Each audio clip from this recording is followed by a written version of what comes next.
Let's talk for a minute about the auto loan. Hi, Dad's Wisdom here. So, I've had loans over the years, and I've tried to pay off those auto loans as quickly as possible. It was really important to pay that thing down and get that thing off the books because that interest is growing over time. The other thing that I did after paying off the loan is that I made sure I drove that vehicle for at least 3, 4, maybe 5 more years. That's the sweet spot. You don't simply just go out and get another vehicle, but you try to drive that vehicle that you've paid off for as long as you can. And not having a car payment is great because that amount of money every single month going into that car is always a losing proposition. As I've demonstrated and talked about, the value of that vehicle is going down at the same time you're putting money into it.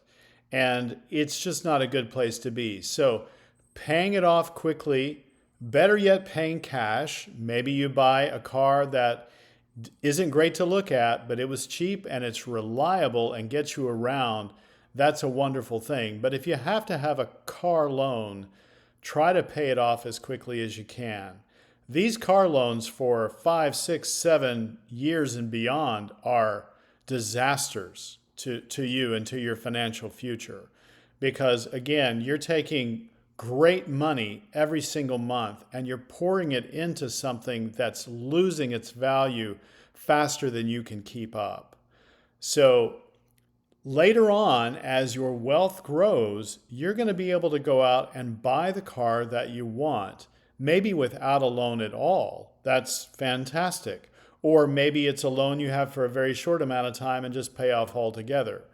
But when you're young, trying to build up your wealth as you go, that car loan that just never goes away is a huge drain on your monthly expenses, as opposed to, say, a mortgage.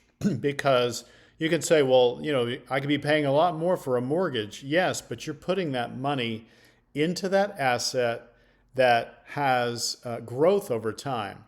The car itself may be depreciating, which is very true, but at the end of it, when you've paid it off, it has residual value. So you have something. Whereas if you lease a car, again, you have absolutely nothing. It's like living in an apartment, only it's a car. You don't have any residual value. So if you've paid off that car and it's now, let's just say it's 10 years old and it's worth $10,000, well, maybe you can sell that car on Facebook Marketplace or Craigslist. I've done that many times. And or even trade it in. Now, when you trade it in, you're going to take a much lower value, but at least you're getting something in return.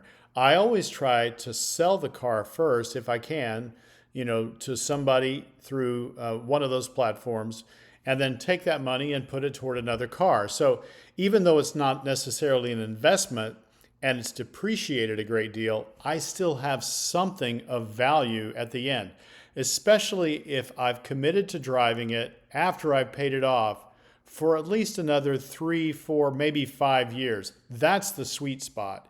If you do that, that's the only way that I know of that you actually begin to come out somewhat ahead when it comes to cars and financing a car.